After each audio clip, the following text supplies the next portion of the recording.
ผมทำงานทุกวันไม่เว้นด้วยตัวผมเป็นนักสืบสวน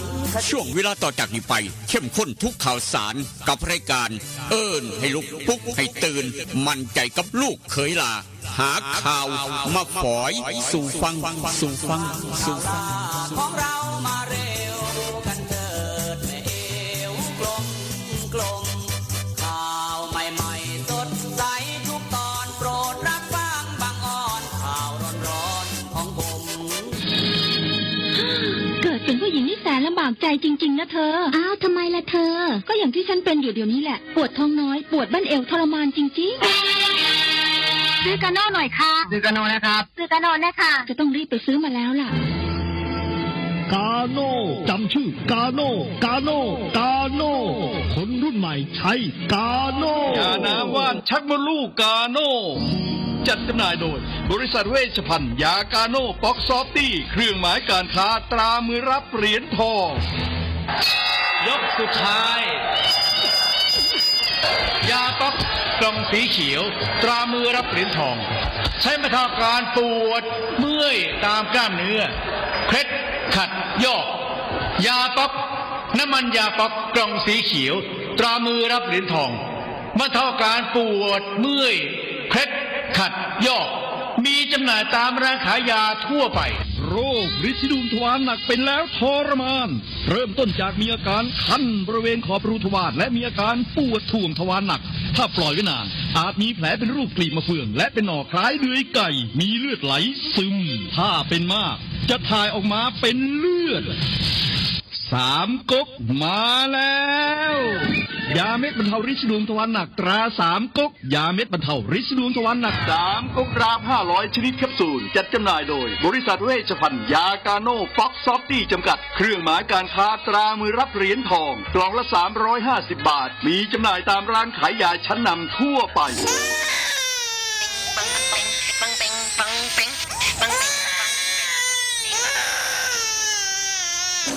ลูกแอวลูกไห้เป็นไข้ไปหาหมอช่วยด้วยช่วยห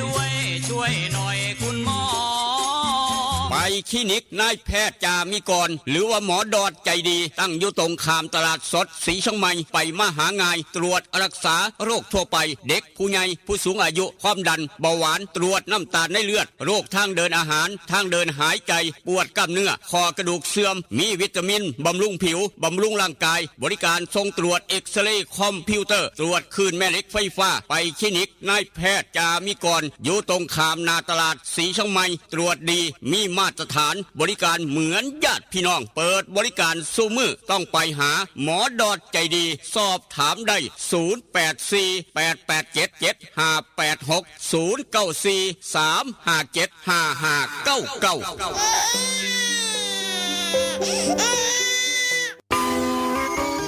เล่นกันนักมันคืออะไรอะเล่นกันนักก็รักกันแน่นไงครับพี่ตั๊กโอ้โห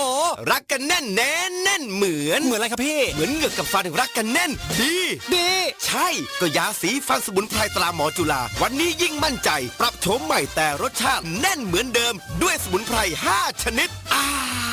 ให้รักกันแน่นดีแบบนี้เล่นกันนักรักกันแน่นยาสีฟันสมุนไพรตราหมอจุฬาโฉมใหม่เยี่ยมยามถามข่าวว่าเวียกว่างานขอต้อนรับด้วยกาแฟฮ้อนหอมคนละจอกด้วยความหักความแพงกับกาแฟเพื่อสุขภาพดรเจคอฟฟี่ดรเจคอฟฟี่มีถังเสาของแท้จากทิเบตเฮ็ดลินจือส้มสกัดผู้ขาวแปะกล้วยผงเก่ากี้มีประโยชน์เพื่อสุขภาพทั้งหญิงและชายมือนี่สุขภาพเป็นเรื่องสำคัญคนดื่มกาแฟขอกาแฟต้องดื่มดรเจคอฟฟี่ดรเจคอฟฟี่มีแต่คนอยากดื่มเศร้าดื่มแรงเพื่อสุขภาพด้วยดรเจคอฟฟี่ดรเจคอฟฟี่คนละจอกมีจำหน่ายที่ FM 96.5 เมกะเฮิรตซ์ 0816016232 เด้อเจ้าวิทยาลัยเทคโนโลยีวิชาชีพท่าบ่อ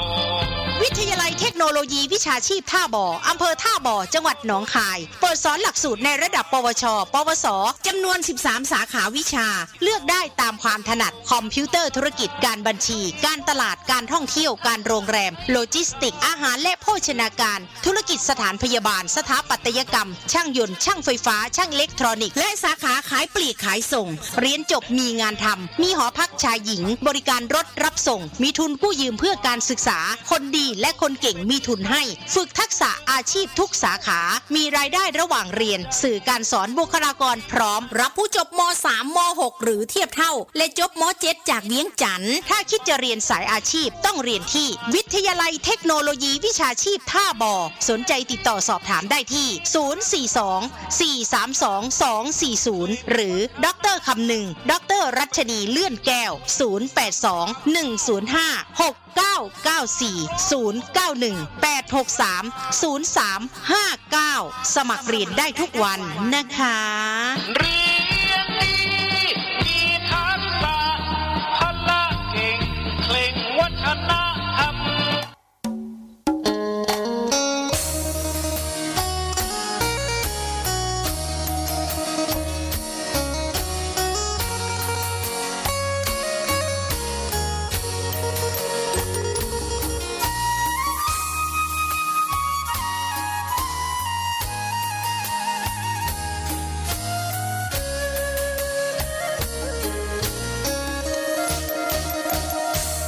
นั่งจอคอคือทอดแทนอคือทอดผู้สาวเย็นลมหนาวกินข้าวแรงแล้วยังบ่นอน2 ทุ่มครึ่งเอารูปผู้สาวเบิ่งแล้วอ่อนสอน3 ทุ่มก่อนเปิดใต้หมอนเอาจดหมายมาอ่านนั่งโกโซคือทอดพะโล้เฝ้าแต่รำพึงพอตีหนึ่งเฝ้าคิดถึงคำเคยเว้ากันตี2 คล้อยเขียนจดหมายน้อยไปถึงนุ่งครานตี3 ผ่านอ่านทบทวนแล้วเขียนใหม่อีกทีคิดฮอดอีหลีเพราะอ้ายนี้บ่เคยหักใครคือทอดหลายเพราะขวัญใจเจ้าคือชีวีคือทอดสิเป็นสิตายเพราะห่างไกลกันนานเป็นปีคิดฮอดทุกวินาทีลมหนาววีอ้ายแห่งคิดฮอดแท้นั่งส่งลงหลับบ่ลงกระวนกระวายตี5เลยไปย้อนคิดหลายสายตาอย่างแข็งหนาวเย็นจ้อยลมวอยวอยคิดฮอดแห้งแห้ง6 โมงเช้าตะเวนแดงแดงคิดฮอดคำแพงจนสอดแจงจางตา อย่านอนตื่นสาย อย่าอายทำกิน อย่าหมินเงินหน่อย อย่าคอยวาสนา สุขสบายมันเสมอมันคือเก่าครับผู้คาลูกเคยลานามนคนทำข่าวกลับมาเว้านำผู้เจ้าดังเดิมได้เวลาสำเนละแม่โตได้เสื้อกันหนาวพร้อมอากาศเปลี่ยนแปลงได้เสื้อกันฝนนำครับ หลังจากนั้นถ้าอย่ามองเสลียดพังพรสวมหน้ากากอนามัยใส่แมสล้างมือได้เจลล้างมือครับอย่าชะล่าใจอย่ากัดตกยันเป็นหวัดเป็นไอดูแลสุขภาพร่างกายเจ้าของพร้อมหลานน้อยน้ำครับหนาวเย็นจ่อยๆอากาศเปลี่ยนแปลงครับ หลังจากนั้นหอบเอาเข้าเท้าหันสนใจได้คัดทุเทกยางปกเป๊กถามทงกุนมาท่ามกลางฝนลิ้นฝนตกค่อยๆครับถนนเปียกถนนชื้นขับรถขับลาดต้องระมัดระวังจะน้อยแม้กระทั่งยางกับยันเมินคือกันยันลมตีลังกาทวนเนาะแมนบ่อยเท่งหนองแต่งหรือว่าจะไหนอายุผู้สูงอายุยางไปตักบาตรกับยันเมินยันลมครับต้องระมัดระวังเป็นพิเศษฝนตกน้อยหนึ่งครับท่ามกลางอุณหภูมิเช้ามื้อนี้เย็นสบายครับ23 องศาเซนเซียส23 องศาเซนเซียสเย็นสบายครับโอกาสฝนตกยามมื้อเช้า 37% ครับตกทั่วฟ้าตกทั่วถึงพายุ นกนางนวลเขาอารวาสนกนางนวลบินไปฮอดไสตกไปฮอดหันพี่น้องเอ้ยโอกาสฝนตก 37% ครับตกเบิดมืออีกต่างหากเพราะฉะนั้นตากเขาตากบ่ได้แน่นอนตากในห่มเด้อพี่น้องเอ้ยตากเขาเพิงเขาก็ได้สำหรับคนเกี่ยวเขามาตากเขาต้องอยู่ในห่มครับตากกลางเดินบ่ได้น้ำเดินวัดเดินโรงเรียนต่างๆข้างถนนทางต่างๆตากบ่ได้มื้อนี้เพราะว่าฝนลิ้นฝนตกมื้อนี้ฝนตกมื้ออื่นอาจจะพักผ่อนฝนบ่ตกมื้ออื่นบ่ตกวันจันทร์มาอีกจันทร์อังคารพุธเสาร์อาทิตย์จันทร์อังคารพุธมีฝนครับเสาร์นี่มื้อนี้ก็คือมื้อนี้วันเสาร์มีฝนมื้ออื่นฝนเมื่อยก็เลยหยุดตกจังหน่อยวันจันทร์มีฝนครับวันอังคารมีฝนวันพุธมีฝนนี่คือสภาพดินฟ้าอากาศว่าจังสั่นสลับมื้อนี้อากาศเปลี่ยนแปลงกันได้ตลอดครับดูแลร่างกายเจ้าของหลานหน่อยน้ำครับเพราะฉะนั้นติดตามสภาพพายุสภาพดินฟ้าอากาศต่อไปท่ามกลางอุณหภูมิเช้ามื้อนี้23องศาสีชมัยเวียงจันทร์ทอกันทุกอย่างทุกแนวครับทอกันทุกอย่างทุกแนวทุกกระเบียดนิ้วบ้านไกลกันเหลียวเห็นกันอีกต่างหากฝนตกคือกันไซเวชภัณฑ์ยากาโนปอกซอบตี้จำกัดคือกันครับนี่คือสภาพดินฟ้าอากาศเอาละครับเป็นยังได้กะยากันตามลูกเคลาเฝ้ามานั่งเว้านั่งจากทางห้องทรง96.5เสียงจากบ้านหม้อแดนสยามรายงานโตอย่างเป็นทางการครับมาพร้อมกับกาโนปอกสบู่ซอบตี้ยาทายพยาธิไวสนิก3กกถูกร้านขายยาทั้งเวียงจันทร์มีขายสรรพคุณพี่น้องหูจักดีโดยเฉพาะเป็นลิซิลวงทวารยามองขาม3กกดาบ500แบบแคปซูลกินง่ายอาบน้ำย่ำใดลงห้วยลงหนองไปหาปูหาปลาครับขั้นแข้งขั้นขาขั้นไข่สารพัดนึกอดสดลงไปหางมหอยงมปูงมปลาแมนเบิร์ดปลาคอนปลาบะคอนอย่าลืมอาบน้ำด้วยสบู่ซอฟตี้กองสีเหลืองครับสบู่ซอฟตี้กองสีเหลืองอย่ามองข้ามครับเป็นตุ่มเป็นต่อขั้นแข้งขั้นขาลงห้วยลงหนองเกี่ยวเข่าลุยน้ำจวกจากนะครับเกี่ยวเข่าก็ลุยน้ำย้อนน้ำท่วมน้ำขังอย่าลืมอาบน้ำด้วยสบู่ซอฟตี้กองสีเหลืองทุกร้านค้าทุกร้านขายยามีขายสีชมไมกับลุงเรื่องฟ้าม่านี่ก็มีขายครับทางอำเภอบ้านผือกับร้านปอเภสัชมีจำหน่ายขายกันพี่น้องทางบ้านผือได้ยินเราก็บอกต่อกันไปหาซื้อง่ายครับท่ามกลางอุณหภูมิฝนตกพร้อมฝนตกลิ้นน้ำ23องศาเซนเซียสหลังจากนั้นอยากได้ยาสีฟันหมอจุฬากาแฟดรเจครับยาสีฟันหมอจุฬากาแฟดรเจทั้งเวียงจันทร์ไปเอาอยู่ห้านขายยาใสสะอาดตลาดแรงหนองด้วงศูนย์ใหญ่เพิ่นอยู่หันยาสีฟันหมอจุฬาทั้ง2สูตรดั้งเดิมและก็สูตรเอ็กตากาแฟดรเจพร้อมแต่ว่าอยากได้คลอโรฟิลชนิดน้ำหอมคือจังใบเตยขวดใหญ่มาเอาอยู่ทาง 96.5 ครับสำหรับพี่น้องเวียงจันทร์อยากได้คำจากเส้นอยากได้ทองจากเส้นน้อยเส้นใหญ่แหวนวงน้อยวงใหญ่พอเท่าแม่เท่าเตรียมมัดแขนเอาลูกเขยหรือว่าพอปู่มิญาเตรียมมัดแขนเอาลูกไผ่งานดอกงานแต่งกำลังจะเกิดขึ้นหลายภัตตาคารครับหลายหม่องหลายบอนทางเวียงจันทร์อยากได้คำอยากได้ทองเส้นน้อยเส้นใหญ่อย่าลืมไปเอาอยู่ห้านขายคำแม่กองแพงคำผิวตลาดเศร้านครหลวงห้านขายคำเก่าแก่พี่น้องมั่นใจแต่ว่าอยากได้น้ำปลาปรุงรสแซ่บนัวครัวอิ่มพุงหลังจากพอปูเมียามัดแขนเอาลูกไผ่ตำหุงให้พอปูเมียากินแซ่บหรือว่าเฮ็ดลาบเฮ็ดก้อยให้พอปูเมียากินลาบปูลาบปลายังกะยาลูกไผ่อย่าลืมเด้อน้ำปลาปรุงรสแซ่บนัวครัวอิ่มพุงผู้ใดหูจักว่าเจ้าของเป็นลูกไผ่อยากให้ปูญาหักแท้แน่นอนอย่าลืมใส่น้ำปลาปรุงรสแซ่บนัวครัวอิ่มพุงทั้ง2สูตรผู้ใดเป็นลูกเขยเฮ็ดลาบเฮ็ดก้อยให้พ่อเฒ่ากินพ่อเฒ่าเพ่งน้องแตงกินอย่าลืมน้ำปลาปรุงรสแซ่บนัวครัวอิ่มพุงครับแซ่บปัญญังถือใจพ่อเฒ่าจังสี่นะแม่ลูกเขยพ่อได้เว้าน้ำมูย้อนลูกเขยใส่น้ำปลาปรุงรสแซ่บนัวครัวอิ่มพุงครับเบอร์โทรศัพท์อยากได้น้ำปลาปรุงรสแซ่บนัวครัวอิ่มพุงทางเวียงจันทร์ครับโทรศัพท์ไปเบอร์นี้โลด55202820 55202820ครับพี่น้องทางบ้านหมอสีชงไม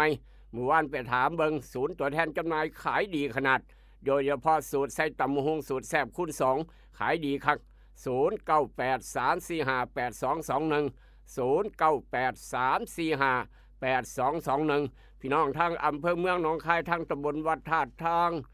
ตำบลหาดค่ำครับโทรเบอร์นี้เพิ่นไปส่งฮอด ร้านมินิมาร์ท0933548067ครับนี่คือเบอร์โทรศัพท์ติดต่อน้ำปลาร้าแซ่บนัวคั่วอิ่มพุงได้ถึง2สูตรได้ยินแล้วก็บอกต่อกันไปฝากพี่น้องไว้เบิดขามมาทางสีชมัยแม่นฝนจะตกฟ้าจะห้องตกแห้งตกคอยคุณหมอดอดจะดีวันเสาร์มื้อนี้เปิดคลินิกบริการพี่น้องตามปกติภาคเช้าก็เปิด8 โมงครึ่งฮอดเที่ยงยามมื้อแรง5 โมงแรงฮอด2 ทุ่มครึ่งนายแพทย์จามิกรเปิดตามปกติดูแลพี่น้องเจ็บไข้ป่วยหลานน้อยพร้อมขอใบรับรองแพทย์ไปสมัครงานได้พร้อมโทรศัพท์จองคิวได้0836769581 ครับออกจากคลินิกนายแพทย์จามิกรเดินทางต่อเขาโค้งบ้านพัดเผาบรรยากาศแบบนี้ฝนลิ้นฝนตกอากาศเย็นแบบนี้บ้าหาเนื้อสดปิ้งย่างซุ่มกันเบิ่งจักบาทนี่ยังคือสิแซ่บใช่เนาะดังไฟขึ้นปิ้งย่างเนื้อซุ่มกันแปลวใส่แล้วครับ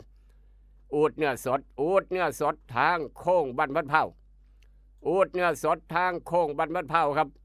บริการพี่น้องกิโลละ200 บาทเท่านั้นเนื้อใหม่ๆขึ้นเขียงใหม่ๆเฮ็ดใหม่ๆครับถือใจคนมักเนื้อสดยุ่มยับอยู่ครับเนื้อยังพดบ่ผ่านการตู้แช่บ่ผ่านการแช่แข็งบ่ผ่านตู้เย็นยังสบายเฮ็ดใหม่ๆแปลวใสค่อยจะคักใจอูดเนื้อสดทางโค้งบ้านพัดเผาเสียอูดใจเกินล้านซื้อหลายแถมพร้อมซื้อหลายแถมตับแถมบีก็ว่าไปเอาอย่าลืมอูดเนื้อสดแถมเพียอีกต่างหากนี่คือทาเอาหลายครับออกเดินทางต่อจากได้หนังไปฉายแอร์ภาพยนตร์บ้านหัวไส้3 อำเภอครับศรีช่องไม้ทบโพธิ์ตาก3 อำเภอแอร์ภาพยนตร์บ้านหัวไส้ขอร่วมทำบุญกับพี่น้องช่วงนี้ช่วงโปรโมชั่นร่วมทำบุญกับพี่น้องทุกหมู่บ้านทุกตำบลในเขต3 อำเภอเพียง 3,500 บาทสอดแจงจังปังก็แล้วบุญผ่าป่าได้คือกันแล้วบุญที่พี่น้องต้องการเฮ็ดบุญเอาหนังไปฉายครับดังนี้แล้วก็บอกต่อกันไปจากแอร์ภาพยนตร์บ้านหัวไส้ 3,500 บาทช่วงขอเฮ็ดบุญร่วมกับพี่กับน้องเบิดสู่ขุนสิคนในเขตพื้นที่3 อำเภอที่ว่ามาครับออกจากแอร์ภาพยนตร์บ้านหัวไส้เดินทางต่อเข้าเมืองทบลูกหลานจบม.3 จบม.6 เรียนต่อไกลบ้านประหยัดค่าใช้จ่ายพ่อแม่สบายใจไปวิทยาลัยเทคโนโลยีวิชาชีพทบกับดร.คำนึงดร.รัชนีรับประกันคุณภาพลูกหลานขับรถขับลามอเตอร์ไซค์เนื้อหุ่มเล็กหุ่มเนื้ออากาศหนาวแบบนี้อากาศเย็นถนนเปียกถนนเชิญอย่าลืมครับย่านเกิดอุบัติเหตุเพศภัยลมหายตายจากแต่ละมือหลายคักหลายขนาดพี่น้องเลยลมหายตายจากแม้กระทั่งอุบัติเหตุเพศภัยลูกหลานครูบาอาจารย์พาไปเที่ยวรถทัวร์รถบัสก็ยังความตีลังกาก็ยังเสียหลักนี่คือปัญหาครับเพราะฉะนั้นอย่ามองข้ามความปลอดภัยเฮ็ดประกันภัยไว้แหน่ให้ลูกให้หลานครับอายุ20 ปีขึ้นไปบ่เกิน60 ปี200 บาทต่อปีคุ้มครอง 100,000 บาทด้วยความปรารถนาดีด้วยความเป็นห่วงสายด่วนคปภ1186สายด่วนคปภ1186ครับแต่ว่าพี่น้องคนสวนยางกำลังแถมเครื่องเดิมเดือนนี้เป็นเดือนสุดท้ายสิ้นเดือนปั๊บเบิดเขตในการแถมทันทีนาโนพัดบิ๊กซันครับนาโนพัดบิ๊กซันกำลังแถมเครื่องดื่มเฝ้าไปเอาเมื่อนี้ก็วันที่8แล้วครับเหลืออีก22 มื้อจะเบิดเขตในการแถมเฝ้าไปเอาด่วนนาโนพัดบิ๊กซันยาท่านายางสูตร2 พลังคนสวนยางหูจักดีไปเอาอยู่ร้านแต้การเกษตรแต้เอี่ยมเฮงเป็นตัวแทนจำหน่ายร้านดาวแดงการเกษตรบ้านป่าสังเหนือทางมาทางดอดปลาเปื่อยบ้านหมอนี่ก็แถมเครื่องดื่มคือกันอำเภอสังคมร้านสังคมการเกษตรอำเภอบ้านผืออยู่ทางล้านวิลิตย่างพระอำเภอบ้านผือก็แถมเครื่องดื่มคือกันใส่ดีแล้วบอกต่อกันไปย่านเบิดเขตก่อนเฝ้าไปเอาด้วนครับซื้อ1 แถม 1ซื้อ100 แถม 100ซื้อนาโนพัด1,000 ขวดก็แถมเครื่องดื่ม1,000 ขวดคือกันช่วงคืนกำไรให้กับลูกค้าอย่าลืมพี่น้องคนส่วนยางหูจักดีนาโนพัดบิ๊กซันยาท่านายางสูตร2 พลังเฮ็ดให้นายางนิ่มจีดง่ายถือใจคนจีดยางน้ำยางไหลออกมาไหลออกมาดีขายได้ราคาได้น้ำหนักพร้อมอีกต่างหากย้อนใส่นาโนพัดกับบิ๊กซันครับท่ามกลางอุณหภูมิเช้ามื้อนี้บ้านเฮาสีชมัยเวียงจันทร์ฝนตกคือกันย่อมมื้อเช้า31 องศาสีชมัยเวียงจันทร์23 องศาเซนเซียส ตกเบิดมือครับย่างเนื้อซุ่มกันแปลวอยู่อุดเนื้อสดได้กินซุ่มกันอยู่เบิดมือได้สบายเพราะว่าฝนลิ้นฝนตกประมาณนั้นครับนี่คือสภาพดินฟ้าอากาศสีชมัยเวียงจันทร์ทอกันเบิดมือฝนตกเบิดมืออีกต่างหากเดี๋ยวก็หยุดเดี๋ยวก็ตกเดี๋ยวก็คอยเดี๋ยวก็แห้งประมาณนี้แต่ว่า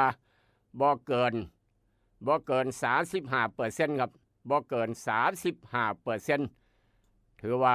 บ่แห้งครับแต่ว่าก็ตากเข่าบ่ได้ก็แล้วกันตากเข่าบ่ได้ตากในห่มนี่คือสีชมัยทาบอ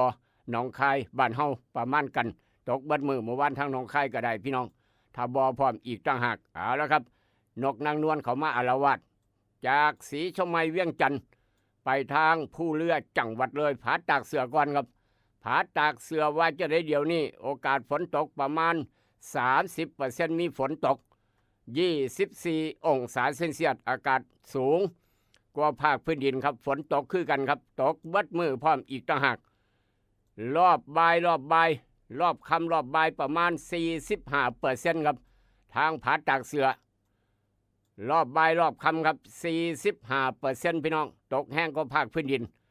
เสาร์อาทิตย์จันทร์อังคารพุธมีฝนตลอดทางผาตากเสือฮอดวันพุธเด้อพี่น้องเอ้ยฝนตกฮอดวันพุธครับพฤหัสศุกร์เสาร์ก็เริ่มจางลงละนี่คือนกนางนวลช่วงนี้อาละวาดเอามาเว้าสู่กันฟังครับจากผาตากเสือไปทางผู้เรือจังหวัดเลยครับเมื่อนี้มีข่าวเกี่ยวกับหลวงพี่หลวงพ่อออกบิณฑบาตทางจังหวัดเลยครับอยู่อำเภอใดเดี๋ยวจะเว้าสู่ฟังเกี่ยวกับบิณฑบาตนี่ครับเกี่ยวกับพระบิณฑบาตอยู่อำเภอใดในจังหวัดเลยเดี๋ยวจะเว้าสู่ฟังครับนี่พระเกี่ยวกับเพิ่นออกระเบียบในการบิณฑบาตพร้อมอยู่ทางจังหวัดเลยครับอำเภอใดเดี๋ยวจะเว้าสู่ฟังพี่น้องเอ่ยปุ๊บหูจักปั๊บก็แล้วกันทางผู้เรือจังหวัดเลยมองเทอร์โมมิเตอร์ใหญ่ครับมองเทอร์โมมิเตอร์ใหญ่เดี๋ยวนี้โอกาสฝนตกประมาณ 20% หน่อยกว่าทางบ้านเฮาครับ23 องศาเซนเซียสแต่ว่ารอบบ่ายโมง 45% ไปจนฮอด16 นาฬิกาหลังจากนั้นก็ค่อยลงเหลืออยู่ 20% ครับมีวันเสาร์มื้อนี้ฝนตกเบิดมื้อแล้วครับมื้อนี้ทางผู้เรือก็ได้แต่ว่ามื้ออื่นอาทิตย์จันทร์อังคารพุธไม่มีฝนครับอาทิตย์จันทร์อังคารพุธบ่มีฝนทางผู้เรือตรงข้ามกับบ้านเฮาครับแต่ว่าวันพฤหัสพันมีฝนบัดนี้นี่คือทางผู้เรือจังหวัดเลยครับจากจังหวัดเลยต่อเดินทางต่อไปทางญี่ปุ่นจะหน่อยฝนตกบ้านเฮาดีหนีไปเที่ยวญี่ปุ่นแต่ว่าก็ไปเจอฝนคือกันครับหนีไปเที่ยวญี่ปุ่นไปเจอฝนคือกัน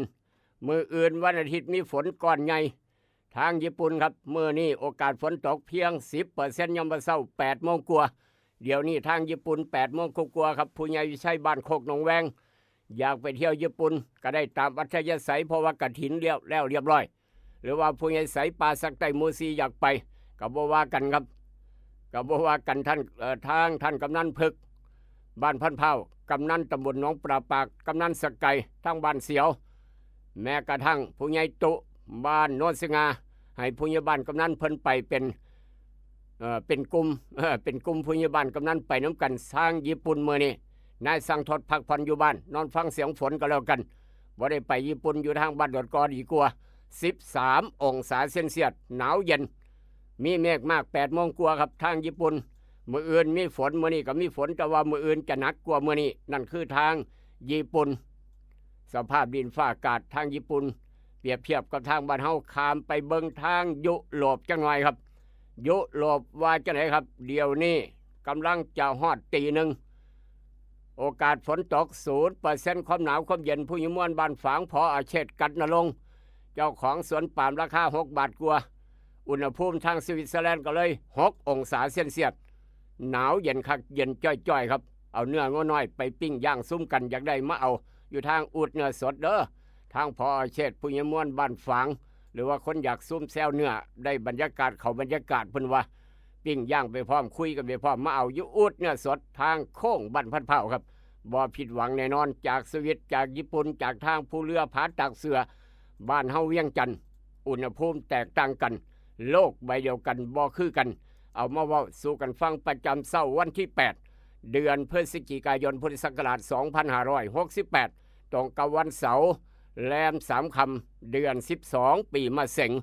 ตำรับตำราพ่อแม่ครูบาอาจารย์เลิกงามยามดีมื้อนี้ครับมื้อนี้วันเสาร์ที่ 8 วันเสาร์ที่ 8 วันเสาร์8 9วันอาทิตย์มื้อนี้วันเสาร์มื้ออื่นวันอาทิตย์2มื้อนับกันเสาร์กับอาทิตย์ห้ามทำการมงคลครับเหตุงานมงคลบ่ดีจักอย่างโลกาวินาศพี่น้องก็ลองพิจารณาเบิ่งไม่เชื่ออย่าลบหลู่หรือว่าเจ้าเลิกสะดวกก็แล้วแต่ตามอัธยาศัยครับบ่ผิดระเบียบบ่ผิดกฎหมายยังวันจันทร์ที่10วันจันทร์ที่10พฤศจิกายนมหาสิทธิโชคทำการมงคลทุกอย่างดีนี่คือตำรับตำราพ่อแม่ครูบาอาจารย์บอกไว้ว่าจังสั้นก็ลองพิจารณาเบิ่งหรือว่าเจ้าเลิกสะดวกก็แล้วแต่ตามอัธยาศัยจะว่าบักคำน้อยหลานชายหลานสาวคลอดมาเมื่อคืนนี่ครับลืมตาเบิ่งโลกท่ามกลางนกนางนวลกำลังอาละวาดฟ้าฝนกำลังอาละวาดชื่อว่านกนางนวลคันแปลเป็นภาษาไทยครับถ้าแปลเป็นภาษาไทยเอิ้นว่าพายุนกนางนวลแม่ตัวสื่อมวลขนาดนี่แหละครับลิ้นค่อยๆเย็นๆสบายๆนี่แหละครับประมาณนี้แต่ว่าบางมองบางจังหวัดก็หนักคือกันถึงน้ำท่วมน้ำขังครับหลานชายหลานสาวคลอดมาเมื่อคืนท่ามกลางนกนางนวลกำลังอาละวาดครับดวงวาสนาเป็นยังไงไปฟังพร้อมกันเพิ่มประชากรนะครับครอบครัวเพิ่มประชากรนะครับประเทศครับได้หลานชายผู้ใดได้หลานชายยกมือขึ้นผู้ใดได้หลานสาวยกมือไหวครับดวงวาสนาอาจารย์พิญโยเอากระดานดำขึ้นมาดินสอหินขึ้นมามานั่งเขียนบวกลบคูณหารนั่งสมาธิน้อยหนึ่งได้ออกเมื่อวานจังสี่นะแม่ตู่เด้อด้วยความปรารถนาดีกับยาสีฟันหมอจุฬากาแฟดรเจครับดวงวาสนาของหลานชายบักคำน้อยครับใหญ่ขึ้นมาคนในหลานชายยกมือไว้เท้าเฮืองเท้าหมอนเอามือลงยังบ่ได้หลานชายอย่าหลงผู้ใหญ่วิชัยบ้านโคกหนองแวงพร้อมเอามือลงยังบ่ได้หลานครับคนได้หลานชายมื้อนี้ว่าจะได้ครับไปฟังพร้อมกันแก้มแดงจ้อยวอยเป็นตาหักลงเฟซลงไลน์ส่งไปให้หมู่ไอ้พวกเบิ่งอีกตาหักขอได้หลานชายน้ำมูเด้อเพิ่นว่าขอได้หลานสาวคือจังพออ่อยาวเด้อเพิ่นว่านั่นเป็นจังซั่นเอาดร.สุนทรนำนินบ้านหัวไส้สวงเศร้าเด้อดร.สุนทรทางบ้านหัวไส้ครับให้สวงให้เศร้ามาเป็นโค้ชสไตล์ฟุตบอลต่อไปอย่าถอยสู้ต่อไปให้กำลังใจกันพิเศษกับดร.สุนทรนำนินบ้านหัวไส้ครับลูกหลานไส้ใหญ่ขึ้นมาครับใหญ่ขึ้นมาคนในหลานไส้มื้อนี้บักคำน้อยเฮาจะเป็นคนรูปรอหน้าตาดีมีความเฉลียวฉลาดมีสติปัญญาความคิดอ่านว่องไวตรงไปตรงมาบ่ก้มหัวให้ผู้ใดเว้าจากินแก่คนมีรังสังหรณ์ความจำดีคาดการแม่นยำรอบคอบมีความรู้ดีมักต่อสู้กล้าหาญตั้งแต่น้อยจะเลี้ยงยากบักคำน้อยเฮามักจากทินที่อยู่ใหญ่ขึ้นมาจะบริบูรณ์ด้วยทรัพย์สินฐานะการเงินดีเงินเต็มกระเป๋าตลอดบ่ทุกข์บ่ยากจักหน่อยย้อนบุญเพิ่นหลายนี่คือดวงวาสนาของหลานชายบักคำน้อยครับสำหรับพี่น้องบ้านเฮาเจ้าขอได้หลานสาวคนได้หลานสาวยกมือไว้คนยังบ่ได้เอามือลงครับคนได้หลานสาวมื้อนี้คลอดมาเมื่อคืนตั้งแต่6:01 นาทีดวงวาสนาของอีน้อยครับใหญ่ขึ้นมาจะเป็นคนรูปร่างหน้าตาดีหน้าตาสวยเพิงผ้าเจ้าของเจงมีจิตใจเข้มแข็งกล้าหาญกล้าคิดกล้าเฮ็ดกล้าทำมักเรียนหนังสือเป็นคนเรียนดีครับมีจิตใจนักแน่นมีคุณธรรมจริงจังจริงใจมีเหตุมีผลละเอียดละออมัธยัสถ์มีความรับผิดชอบสูงมีการศึกษาดีจะมีสื่อมีเสียงเป็นครูบาอาจารย์คนเจงมักอยู่เบื้องหลังเจ็บเนื้อเจ็บโตยิ่งนักแลนั่นคือหลานสาวหลานชายดวงวาสนาเป็นสันใหญ่ขึ้นมาแต่ว่าที่นี่แน่เลี้ยงในน้ำนมแม่เอาคักเอาแคนกระโลดสมองจะได้ดีปัญญาจะได้เลิศขอแสดงความดีใจน้ำอีกรอบหนึ่งด้วยความปรารถนาดีกับกาโนปอกสบู่ซับที่ยาทายพญาตไวสนิก3 กกสำหรับพี่น้องบ้านเฮาเจ้าข่อยผู้ใดเกิดวันเสาร์ยกมือขึ้นครับเอาไอ้เพ่งน้องแตงยกมือสูงถ้ายังบ่คักลูกยืนพร้อมยกมือไปพร้อมก็แล้วกันไอ้เพ่งน้องแตงเกิดวันเสาร์ครับคนเกิดวันเสาร์มื้อนี้เท้าเฮืองเท้าหมอนเอามือลงเท้าเฮืองเท้าหมอนเอามือลงทางตลาดโซนมอนครับเพราะว่าเกิดมือมาแล้วเท้าหมอนเท้าเฮืองยังบ่ฮอดมืออื่นดวงวาสนาคนเกิดวันเสาร์มื้อนี้ครับไอ้เพ่งน้องแตงตั้งใจฟังอย่าเฝ้าคุยดวงวาสนาคนเกิดวันเสาร์ควรรับฟังคำแนะนำของคนรอบข้างไว้บ้างจะหน่อย มื้อนี้ฝนตกเจ้าอย่าเฝ้าไปท้อขับรถหั่นนะต้องฟังเด้เพลงน้องแต่งอย่าเฝ้าโอ้ยข่อยอยากไปอย่าเฝ้าเถียงครับต้องฟังคนรอบข้างไว้บ้างจักหน่อยมื้อนี้ฝนตกถนนลื่นคนเกิดวันเสาร์ต้องรับฟังคำแนะนำของคนรอบข้างไว้บ้างจะมีผู้หลักผู้ใหญ่คอยให้การซอยเหลือตลอดสิ่งที่เฮ็ดไว้แต่ก่อนจะเกิดเป็นเรื่องขึ้นมาอีกสุขภาพจะดีขึ้นหลังจากที่รับการปรับปรุงสถานที่ใหม่ๆควรเอาใจใส่ดูแลรักษาสุขภาพเจ้าของให้ดีควรระมัดระวังเรื่องการใช้จ่ายให้มากควรดูแลรักษาทรัพย์สินเจ้าของไว้ให้ดีการใจอ่อนและก็บ่รอบคอบไอ้เพลงน้องแต่งจะเป็นเหตุให้ต้องเสียเงินเสียทองโดยบ่เกิดประโยชน์หยังเรื่องทรัพย์สินเงินทองควรรอบคอบในการใช้จ่ายเก็บหอมรอมริบนี่คือดวงวาสนาคนเกิดวันเสาร์อาจารย์พินโยบอกไว้ลูกเคยล่าบอกต่อครับเสือบ่เสือเป็นอีกเรื่องหนึ่งด้วยความหักความแพงกับห้านไข่คำแม่กล่องแพงคำผิวตลาดเสานครหลวงน้ำปลาปรุงรสแซ่บนัวครัวอิ่มพุงทางเวียงจันทร์สีช่องใหม่สำนักงานใหญ่ทางเวียงจันทร์อยู่ห้านสินดาดอิ่มพุงโทรไปเบอร์นี้พ่อค้าแม่ขาย55202820ได้น้ำปลาปรุงรสแซ่บนัวครัวอิ่มพุงไปจำหน่ายขายกันเมื่อนี้คลินิกนายแพทย์จามิกรคุณหมอดอนจะดีวันเสาร์เปิดคลินิกตามปกติโทรจองคิวได้083-6769581 วันนี้ในอดีตครับย้อนไปพาพี่น้องพาไปทางฟิลิปปินส์กันหน่อยครับเกี่ยวกับพายุช่วงนี้นกนางนวลกำลังอาละวาดเฮ็ดให้น้ำท่วมน้ำขังตกแห้งตกคอยหลายพื้นที่ครับบ้านเฮาตกซ้ำนี่ก็ยังหนาวซ้ำนี่ขึ้นเบื้องเอารถเพิ่นบอกว่าหน้าหนาวครับหน้าหนาวของประเทศไทยหน้าหนาวของประเทศไทยหน้าหนาวครับแล้วก็มีพายุเข้าพร้อมมีฝนตกพร้อมหน้าหนาวพร้อมบวกพายุเข้านี่คือโลกใบนี้เปลี่ยนแปลงครับในรอบ74ปีครับในรอบ74ปีของประเทศไทย74ปีหน้าหนาวมีพายุเข้าพี่น้องเอ้ยในรอบ74ปีขึ้นบนรถเอาจำไว้เป็นประวัติศาสตร์อีกเทื่อหนึ่งลูกหลานนักเรียนนักศึกษาครับเพราะฉะนั้นปีนั้นครับวันที่8เดือนพฤศจิกายนปีพุทธศักราช2556ลูกหลานเกิดไม่รุ่นอาจจะบ่ฮู้จักพอตู้มีใหญ่ลืมไปแล้วนุ่มน้อยกระดานดำมอยศอกก็ลืมไปแล้วปีพุทธศักราช2556พาพี่น้องไปต่างประเทศตรงกับคริสต์ศักราช2013ไอ้เพลงน้องแต่งยังเป็นนุ่มน้อยขับรถได้ไกลครับไปฮอดอัตตปือกลับไปกลับมาในมือเดียวกันเก่งขนาดสมัยนั้นคริสต์ศักราช2013นั่นคือพายุไต้ฝุ่นไหเยี่ยนพายุไต้ฝุ่นไหเยี่ยนครับชื่อว่าไหเยี่ยนหนึ่งในพายุหมุนเขตฮ้อนที่รุนแรงที่สุดเท่าที่เคยบันทึกมาครับโจมตีผู้พิพากษ์วิสายัตของฟิลิปปินส์โจมตีผู้พิพากษ์วิสายัตของประเทศฟิลิปปินส์ครับพายุลูกนี้ครับพายุซื้อนี่ละพายุไต้ฝุ่นไหเยี่ยนเหตุให้มีคนตายอย่างน้อย 6,340 คนครับล้มหายตายจากแบบปัจจุบันทันด่วนนี่ครับพายุเข้านี่ 6,340 คนบาดเจ็บพังเพบ่ต้องนับโดยที่ยังสูญหายอีกกว่า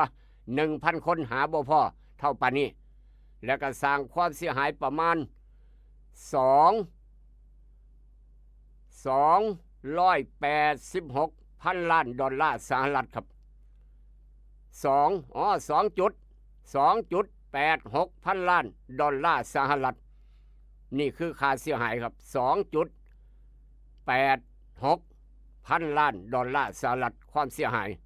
ตายแบบปัจจุบันทันด่วน 6,340 หาบ่เห็นประมาณ 1,000 คนครับหาศพบ่พอพายุไต้ฝุ่นไหเยี่ยนวันนี้ในอดีตเมื่อวันที่8เดือนพฤศจิกายน2556หลายคนลำลึกนึกถึงบ่รู้เจ้าของอยู่ไสอยู่หม่องใดเฮ็ดหยังอยู่มื้อนั้นจำได้บ่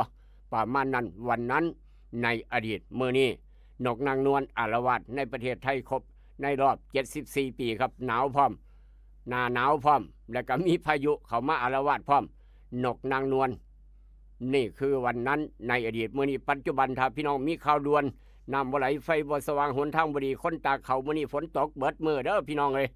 ฝากหาพี่น้องคนตากเขาดูแลสุขภาพเจ้าของพร้อมดูแลสุขภาพเขานำก็แล้วกันย่านฝนตกห้ำครับเอาละครับติจะได้กระยากระตามครับขอบุญขอบคุณโยมพ่อผู้ใหญ่บ้านโยมแม่กำนันครูบาอาจารย์หลายๆหมู่บ้านที่กำลังเปิดออกหอกระจายข่าว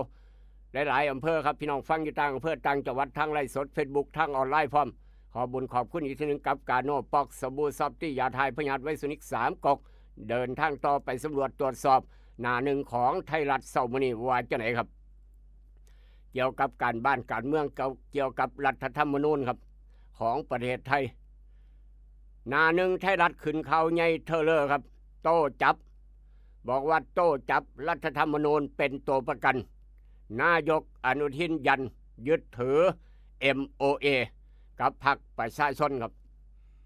โต้จับรัฐธรรมนูญเป็นตัวประกันอนุทินยันยึดถือ MOA นี่คือข่าวใหญ่ขึ้นหน้าหนึ่งของไทยรัฐเทเลอร์ว่าจังสั้นนอกจากนั้นครับบนสุดอยู่ในช่วงของ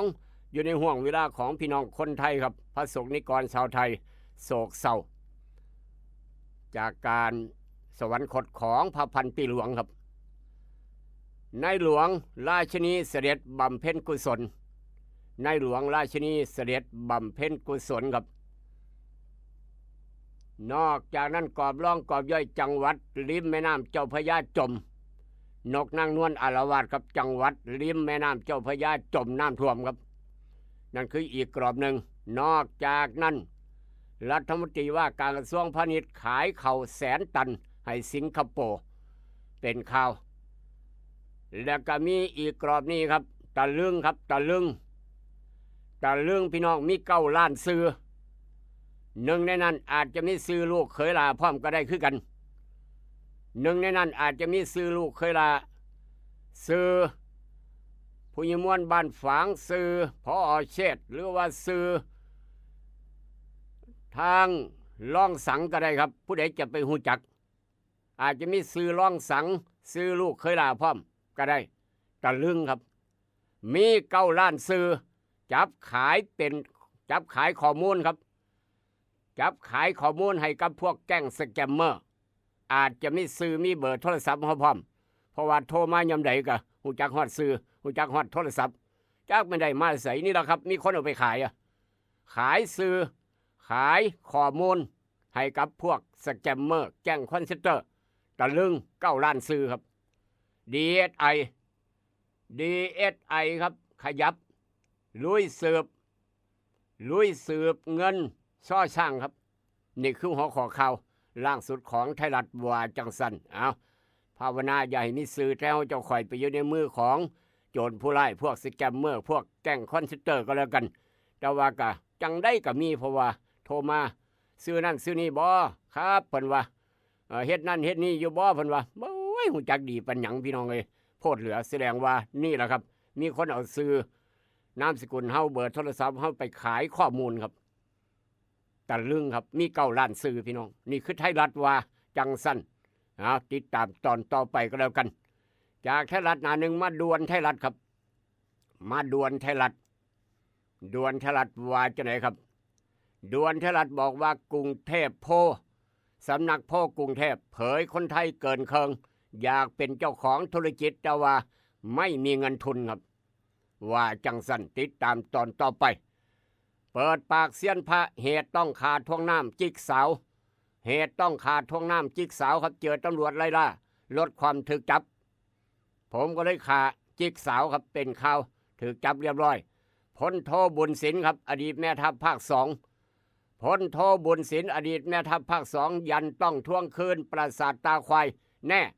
เผยโอกาสลบกัมพูชารอบใหม่ครับยังบอกว่าเผยโอกาสลบเขมรรอบใหม่นี่คือพลโทบุญศิลป์อดีตแม่ทัพภาค2ครับยันต้องทวงคืนปราสาทตาควายติดตามหนังเรื่องนี้ต่อไปครับจากเหตุการณ์มาทางเหตุการณ์นี้ด่วนของถลัดหน้าที่ไล่สกัดกระบะรอบขนยาไอ กระบะรอบขนยาไอ้ยิงปืนใส่เจ้าหน้าที่เปิดทางหนีก่อนเสียหลักพลิกความตีลังกาครับมวนออกยอกโอ้โถผู้ใหญ่ใสบ่รับเฮ็ดสีใหม่เอาไปขายเขาเสียงกงซะบ่ไหวดอกพังโพดเฮ็ดสีใหม่บ่ไหวครับเป็นข่าวนอกจากนั้นอีกหลายกรอบและข่าวที่น่าสนใจครับเอามาเว้าสู่พี่น้องฟังจากไทยรัฐทั่วไปมาดวนเทรัฐอีสานบ้านเฮาจังหน่อยครับดวนเทรัฐอีสานมีหยังแน่ดวนเทรัฐอีสานครับมีละพลโทบุญศิลป์บอกว่ามีโอกาสหลบนอกจากนั้นจับตาทิศทางพายุจับตาทิศทางพายุนกนางนวลหรือว่าสื่อทางต่างประเทศคันแม็กจีนี่นะครับคันแม็กจีถ้าภาษาไทยแปลออกมาว่าพายุนกนางนวลสื่อมวลขนาดอ่อนนุ่มขนาดนกนางนวลคาดว่าอ่อนกำลังครับคาดอ่อนกำลังลงเคลื่อนเข้าสู่จังหวัดชัยภูมิวันที่7ที่8ก็คือมื้อนี้เคลื่อนเข้าสู่ชัยภูมิ7-8ตั้งแต่เมื่อวานจนฮอดมื้อนี้แท้เฮาจะค่อยเจอธรรมดานี่ครับฝนตกลิ้นหนาวพร้อมตกอยู่เบิดมื้อวานกับมื้อนี้ติดตามตอนต่อไปครับเอามาเว้าสู่กันฟังเกี่ยวกับพายุนกนางนวลหรือว่าคันแม็กจีครับจากไทยรัฐยกง่ายๆมาทางหน้าหนึ่งของเดลินิวส์มื้อนี้ครับ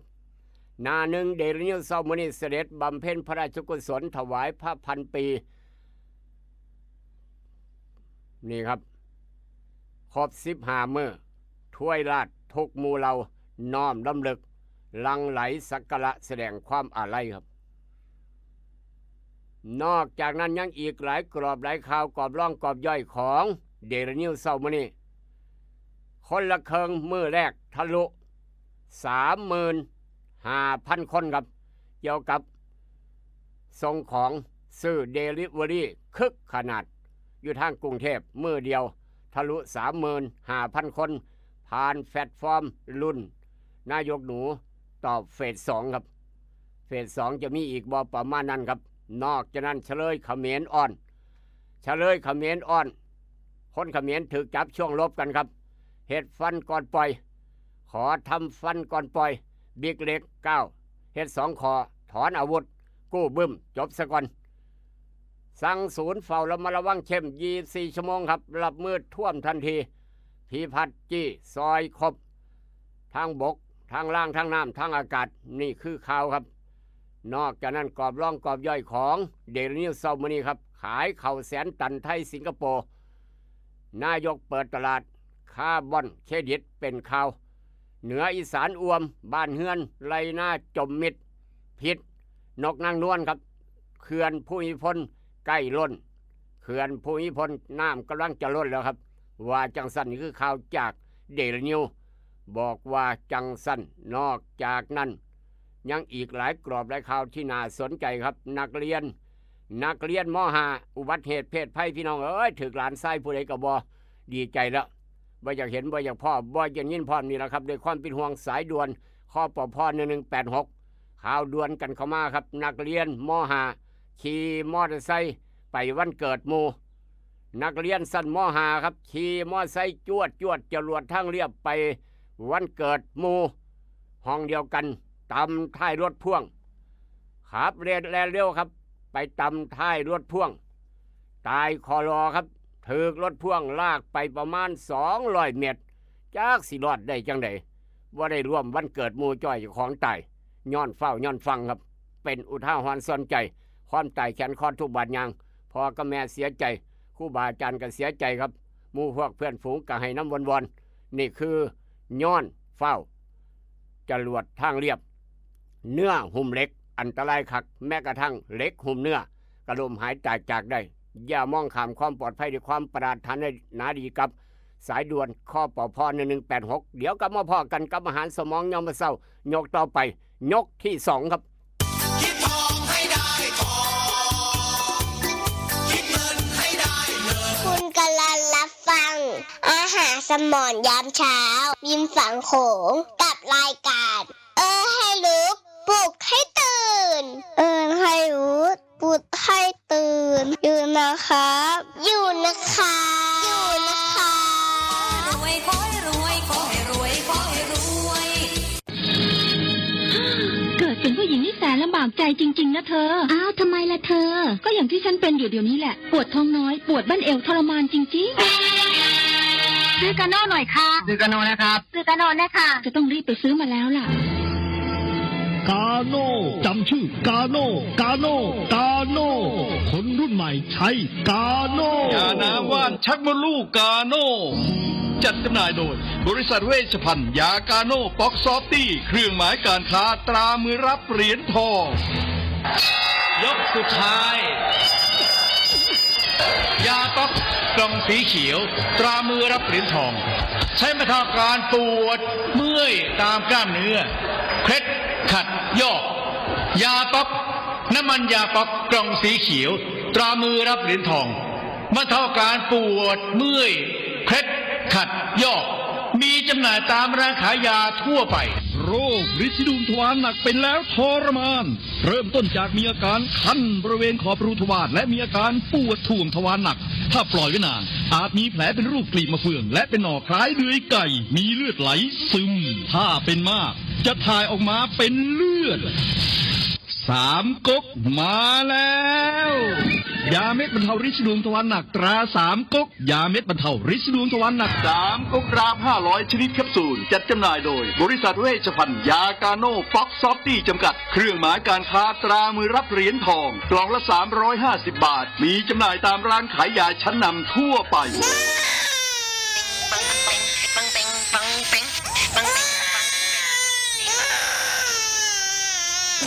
ลูกแอวลูกไห้เป็นไข่ไปหาหมอ ช่วยด้วย ช่วยด้วย ช่วยหน่อยคุณหมอ ไปคลินิกนายแพทย์จามิกรหรือว่าหมอดอดใจดีตั้งอยู่ตรงข้ามตลาดสดสีช่องใหม่ไปมาหางายตรวจรักษาโรคทั่วไปเด็กผู้ใหญ่ผู้สูงอายุความดันเบาหวานตรวจน้ำตาลในเลือดโรคทางเดินอาหารทางเดินหายใจปวดกล้ามเนื้อคอกระดูกเสื่อมมีวิตามินบำรุงผิวบำรุงร่างกายบริการส่งตรวจเอ็กซเรย์คอมพิวเตอร์ตรวจคลื่นแม่เหล็กไฟฟ้าไปคลินิกนายแพทย์จามิกรอยู่ตรงข้ามนาตลาดสีช่องใหม่ตรวจดีมีมาตรฐานบริการเหมือนญาติพี่น้องเปิดบริการสู้มือต้องไปหาหมอดอดใจดีสอบถามได้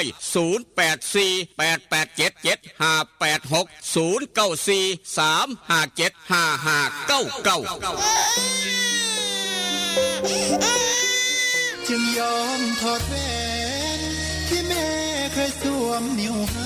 มั่นแฟนด้วยแหวนแม่เขาเป็นคำแท้ๆ100%มีใบหับประกันจากห้านกล่องแพงคำผิวนครหลวงเวียงจันทร์แม่แล้วคันได้คำจากห้านไข่คำกล่องแพงคำผิวบว่าสร้อยข้อคำสร้อยแขนแหวนตุ้มหูหูประพันธ์ถูกสนิทลวดลายงามหลากหลายทุกทานมั่นใจ100%อยู่ตลาดเศร้ามอ2สั้น2ห้อง36หน้าลิฟห้านไข่คำกล่องแพงคำผิวห้านไข่คำกล่องแพงคำผิวยังหับซื้อขายแลกเปลี่ยนคำได้ราคาสูงทึกใจนอกจากนั้นยังหับออกแบบคำตีคำตามแบบตามสั่งที่ลูกค้าต้องการห้านขายคำกล่องแพงคำผิวมีเครื่องกวดเซ็กคำที่มาตรฐานคำทุกเส้นจึงผ่านการกวดสอบลูกค้ามั่นใจอยากได้คำแลกเปลี่ยนคำไปห้านกล่องแพงคำผิวแล้วจะบ่ผิดหวังอยู่ตลาดเศร้ามอ2สั้น2ห้อง36หน้าลิเพ่นง่ายสอบถามปรึกษาได้021-214-6555-5090-12พอกล่องแพงแม่คำผิวหับห้องคุณภาพกับคำทุกเส้นเด้อเจ้าเพื่อนแท้ชาวสวนยางมาแล้วนาโนพลัดยาทาหน้ายางสูตร2พ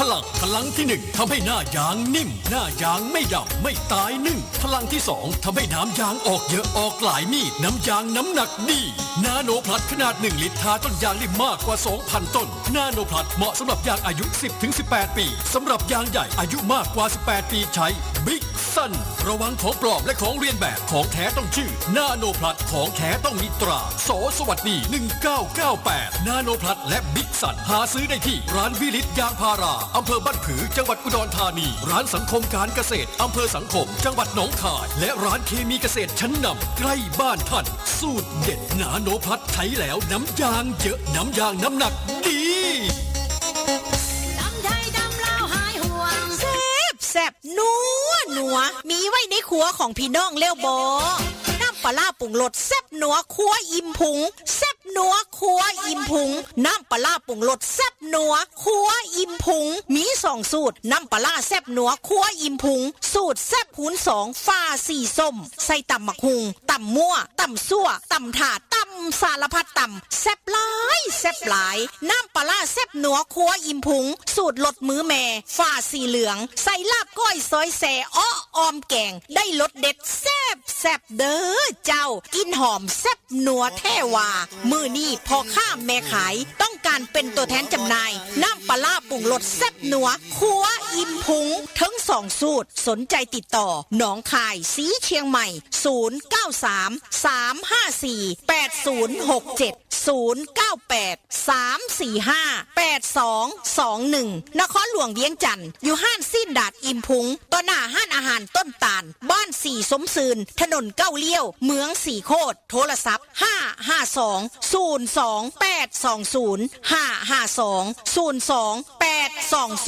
แล้วจะได้น้ำปลาแซ่บนัวครัวอิ่มพุงน้ำปลาแซ่บนัวครัวอิ่มพุงทั้ง2สูตรนัวโหน่งถึกใจนัวได้แซ่บได้ถึกใจแท้ๆเด้อเจ้า สาวเมืองนอกเมืองนาฝรั่งมังคะเขาย่องอร่อยดีเขามาตะไสเนาะคือได้ปลาขาวปลาตะเพียนมาหลายแท้และมีได้อีหยังกินล่ะ มาตะวันแหอยู่โคกอยู่หนองตั้งพูนเจ้ามากินแรงนี่ล่ะเฮ็ดก้อยปลาดิบกินแซ่บ ปลาเจ้าบ่ย่านติกินดิบๆทั้งปลาขาวทั้งปลาตะเพียนปลาซิ่วมันเสี่ยงต่อโรคพยาธิใบไม้ตับเด้อบัดนี้โดนเข่ามันสิเป็นโรคมะเร็งทอน้ำดีระวังเด้อคือจังย้ายเข่าบ้านโพนนั่นเบิดเงินค่ารักษาไปบักหลาย เอาติข่อยบ่ฮู้มาก่อนเฮ็ดจังได๋ล่ะบัดเนี่ย กะเศร้ากินดิบนั่นตัวกินสุกถูกสุขอนามัยแต่ถ้าหูว่าเจ้ามีความเสี่ยงภัยก็ไปเฮ็ดประกันภัยไว้เด้อเดี๋ยวนี้เขามีประกันภัยโรคมะเร็งทอน้ำดีเด้เบี้ยกะถือจ่ายหลักร้อยต่อปีคุ้มครองสูงสุด 100,000 บาทอายุ65 ปีก็ยังเฮ็ดได้และ1คนเฮ็ดได้1กรมธรรม์อย่าลืมเป่าไปเฮ็ดเด้อ โอ้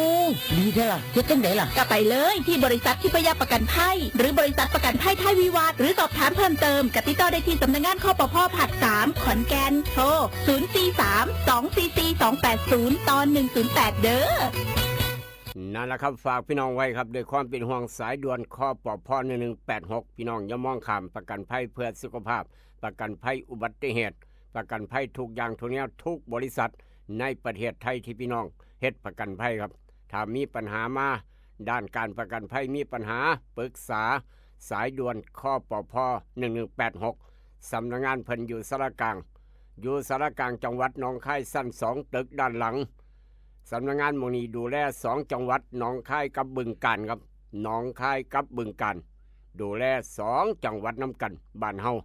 ฝากพี่น้องไว้เบิดสุคนอย่ามองข้ามความปลอดภัยก็แล้วกันครับด้วยความเป็นห่วงสายด่วนคปภ1186อยากได้เบอร์โทรศัพท์คุณหมอดอดใจดีครับเมื่อนี้วันเสาร์เปิดคลินิกบริการพี่น้องตามปกติ2 โมงครึ่งเปิดคลินิกวันเสาร์ครับฮอดเที่ยงพี่น้องเวียงจันทร์ก็มาใช้บริการกันได้กันทันคือกันแม้นฝนจะตกฟ้าจะห้องเจ็บไข้ป่วยบ่เข้าไผออกไผครับมาตรวจมารักษาเฝ้ามาหายามากิน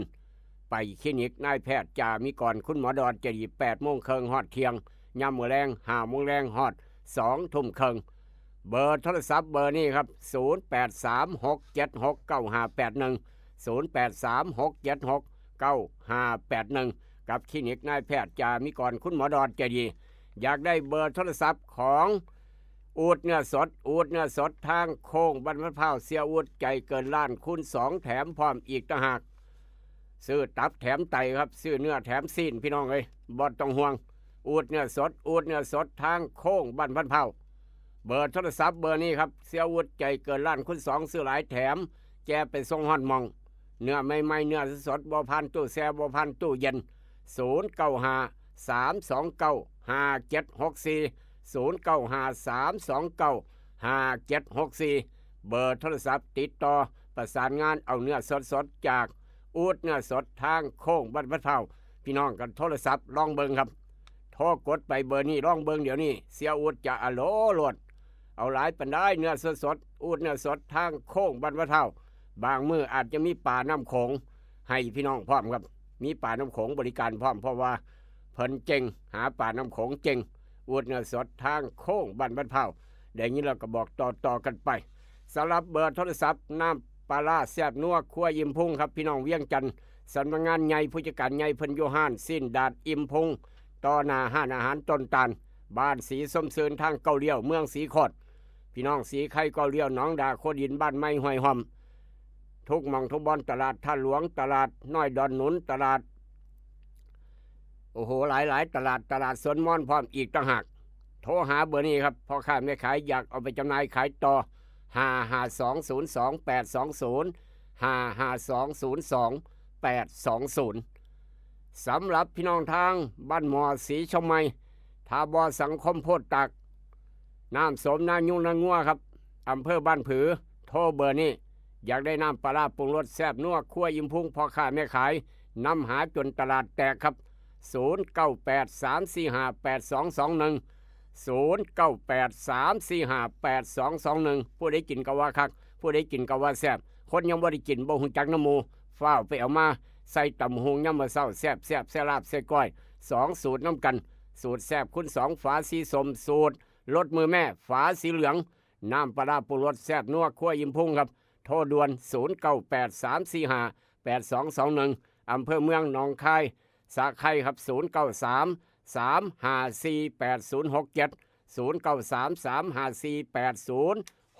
ได้ยินแล้วก็บอกต่อ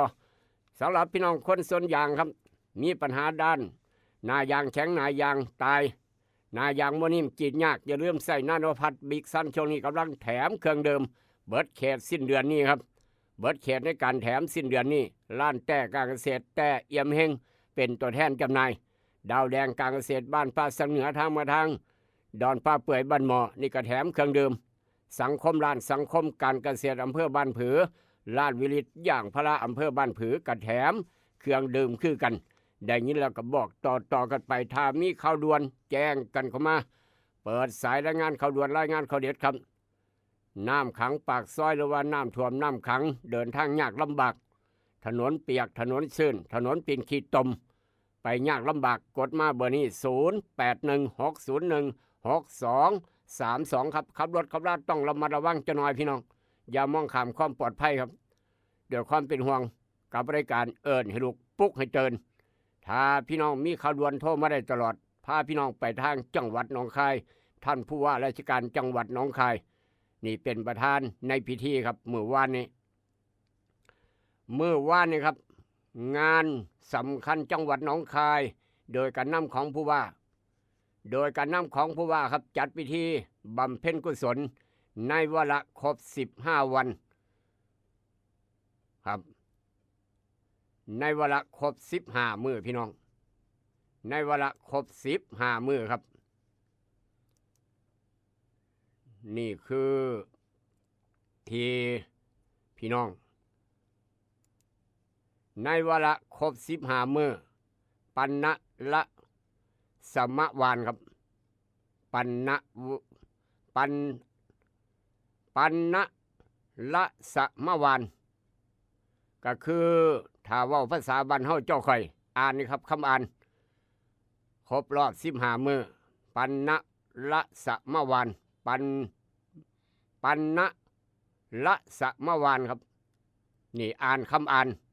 หลายคนอ่านไว้จังไดหลายคนอ่านไว้จังไดครับอ่านว่าปันนะละสมวานก็หมายถึงการเฮ็ดบุญในมื้อครบ15มื้อครับในวันที่ครบ15วันปันนะละสมวานคำอ่านครับอ่านให้ถูกก็แล้วกันพี่น้อง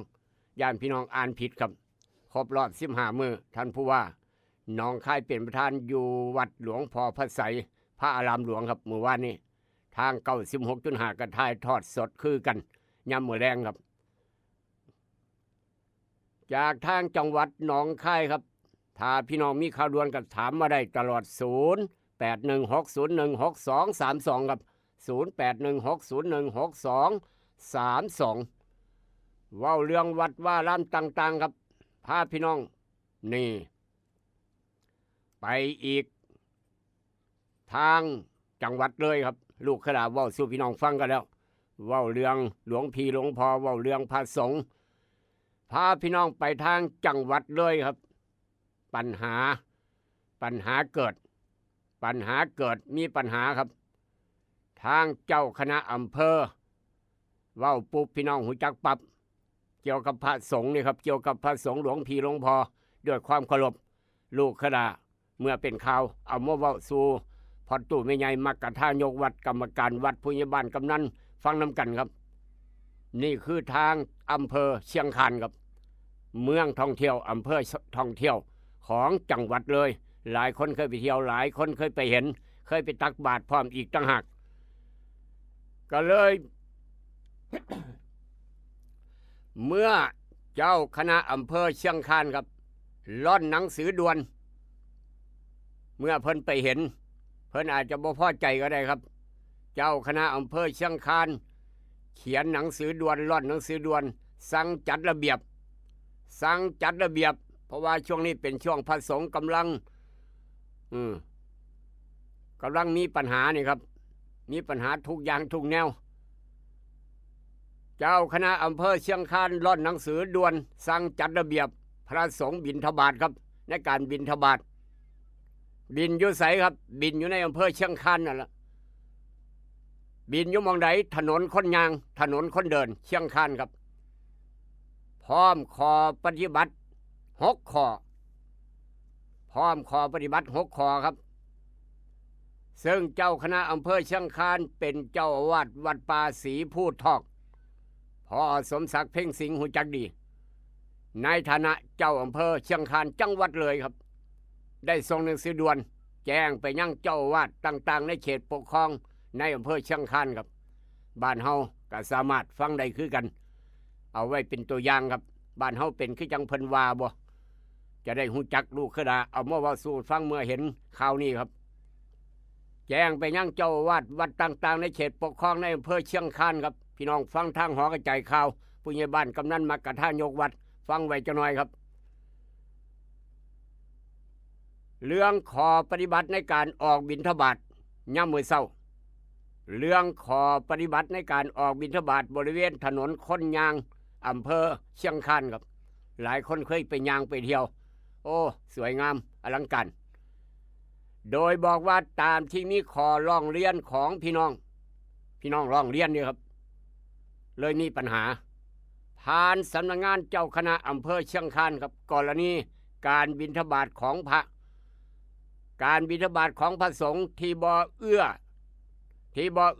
ต่อพระธรรมวินัยครับเป็นต้นว่านี่เจ้าคณะอำเภอเชียงคานเพิ่นว่าการคล้องผ้าการห่มผ้าเหลืองบ่เรียบร้อยการคล้องผ้าบ่เรียบร้อยการบิณฑบาตบ่เป็นระเบียบเรียบร้อยการบิณฑบาตก่อนสิแจ้งตี 5ก็ออกบิณฑบาตแล้ว ตี 5ตี 4นี่ก็ออกบิณฑบาตแล้วว่าซะว่าการบิณฑบาตก่อนแจ้งครับการรับบิณฑบาตมากเกินความจำเป็นบางคนในแก่ใส่รถไปการบิณฑบาตมากเกินความจำเป็นบางคนเอารถยู่ไปเต็มรถยู่เอาไปฮอดวัดจนเน่าจนเหม็นทิ่มครับนี่การบิณฑบาตมากจนเกินไปคือสิกินหลายแท้ว่าซั่นว่ารวมทั้งการเฮ็ดที่บ่เหมาะสมแก่สมณวิสัยเฮ็ดให้ผู้ที่ใส่บาตรและกับผู้ที่พ่อเห็นหรือว่านักท่องเที่ยวที่มาเที่ยวเชียงคานครับเดินแต่เช้าออกจากโรงแรมท่านพ่อสมศักดิ์ไปตักบาตรเสื่อมความศรัทธาครับเสื่อมความศรัทธาเห็นแล้วเป็นเหตุให้เกิดความเสียหายแก่พระพุทธศาสนาและแก่คณะสงฆ์อำเภอเชียงคานเห็นบ่ครับนี่คือเจ้าคณะอำเภอเพิ่นได้รับการร้องเรียนเว้าเรื่องเชียงคานนี่ครับบ่ได้เว้าเรื่องบ้านเฮาแต่ว่าบ้านเฮาเป็นคือเพิ่นบ่ก็ลองฟังเบิ่งบ่เสียหายครับในการนี้สำนักงานเจ้าคณะอำเภอเชียงคานขอเรียนแจ้งท่านเจ้าวาดในเขตเทศบาลตำบลเชียงคานที่มีพระสงฆ์สามเณรออกรับบิณฑบาตถนนคนยางคนเดินอำเภอเชียงคานครับให้ซอยเป็นธุระในการดูแลความเรียบร้อยในการออกรับบิณฑบาตเพื่อเป็นการป้องกันเหตุการณ์ในลักษณะที่ว่าและลดปัญหาขอร้องเรียนมายังสำนักเจ้าคณะอำเภอเชียงคานครับโดยหนังสือฉบับนี้ได้แนบข้อปฏิบัติเกี่ยวกับการออกรับบิณฑบาตบริเวณถนนคนเดินเชียงคานประกอบด้วย6 ข้อครับมี6 ข้อทั้งเบิด การออกบิณฑบาตของพระภิกษุสามเณรจะต้องออกบิณฑบาตเวลาที่บ่ควรเกิน8 โมงเช้าย่างบิณฑบาตบ่ควรเกิน8 โมงเช้านี่ต้องกลับฮอดวัดแล้วครับบ่ควรเกิน8 โมงเช้าต้องกลับฮอดวัดเวลาก่อนสิแจ้งรับอรุณและก็บ่ควรเกิน8 โมงเช้าต้องหยุดแล้วก็ต้องกลับฮอดวัด2การออกบิณฑบาตเชียงคานนี่ครับเว้าเรื่องเชียงคานพี่น้องบ่ได้เว้าเรื่องทางบ้านเฮาแต่ว่าสามารถนำไปปฏิบัติได้ก็ลองฟังเบิ่งทางเชียงคานเพิ่นว่าจังได๋เจ้าคณะอำเภอครับการออกบิณฑบาตต้องคล้องผ้าให้เป็นปริมณฑลสะอาดเรียบร้อยเป็นที่ศรัทธาของญาติโยมที่เห็น3การบิณฑบาตโดยยืนหรือนั่งประจำที่ตามร้านขายอาหารหรือบิณฑบาตเดินกลับไปกลับมาหลายรอบไม่สมควรบ่สมควรเฮ็ดโดยเด็ดขาดห้ามกลับไปกลับมาหลายรอบไม่สมควรกระทำ4การบิณฑบาตด้วยการนั่งรับบาตรหรือนั่งในรถรับบาตรไม่สมควรกระทำแสดงว่าขาดยางครับขาดยางนั่งในรถรับบาตรทั้งที่ยางได้อยู่บ่ยอมยางครับนั่งในรถรับบาตรไม่สมควรกระทำ5ข้อ5ครับนี่สำคัญพี่น้องข้อ5สำคัญการบิณฑบาตบ่ควรสูบยาสูบบุหรี่บ่สวมรองเท้าบางนี่การบิณฑบาตไม่ควรสูบบุหรี่ไม่สวมรองเท้าบ่เว้าคุยกันโดยบ่มีเหตุจำเป็นครับห้ามเว้าห้ามคุยเป็นจังได๋มื้อนี้สิไปไสโยมเพิ่นว่าตักบาตรมีความถามกันไปนำครับบ่เว้าคุยกันโดยไม่มีเหตุจำเป็นการทายเทอาหารออกจากบาตรหรือทิมดอกไม้ให้กับเจ้าของร้านอาหารหรือแย่งกันรับของบิณฑบาตบ่สมควรกระทำข้อที่ 6ข้อสุดท้ายครับในขณะบิณฑบาตให้สำรวมระมัดระวังกายวาจาใจเป็นต้นว่าบ่ควรเรียกร้องลาภสักการะใดๆทั้งเบิดหรือว่าให้โยนใส่ปัจจัยและการให้พรในขณะที่บิณฑบาตให้พิจารณาถึงความเหมาะสมและความเป็นระเบียบเรียบร้อยตามพระธรรมวินัยทางนี้ให้เจ้าคณะปกครองเจ้าคณะตำบลเจ้าอาวาสคอยตรวจตาสอดส่องดูแลพระภิกษุสามเณรในการบิณฑบาตให้เป็นไปตามหลักธรรมให้เป็นไปตามหลักพระธรรมวินัยโดยยึดหลักนี่ครับโดยยึดหลักเป็นเกณฑ์เพื่อเป็นที่เจริญสร้างศรัทธากับพี่น้องชาวพุทธและนักท่องเที่ยวต่อไปในเขตพื้นที่อำเภอเชียงคานถนนคนยางถนนคนเดินครับนี่คือเพิ่นออกระเบียบมา6 ข้อ 6 ประการเอามาเว้าสู่กันฟังทางเชียงคานเด้บ่แม่นทางบ้านเฮาครับทางบ้านเฮาจะหลายข้อหรือว่าบ่มีหรือว่าดีอยู่แล้วก็แล้วแต่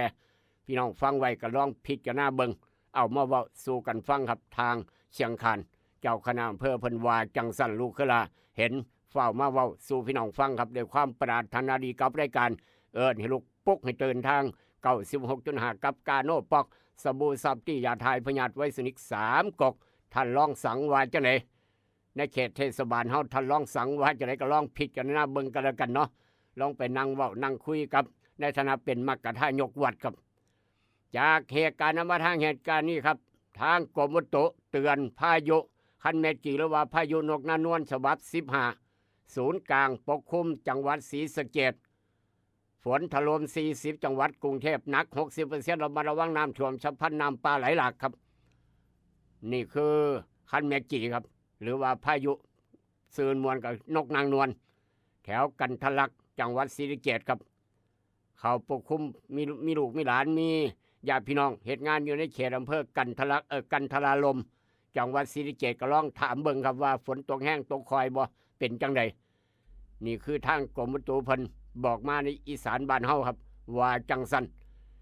จากทางพายุคันเมจิหรือว่าพายุนกนางนวลครับไปทางอุทาหรณ์สอนใจแต่ละข่าวเห็นแล้วก็โอ้ยพี่น้องเอ้ย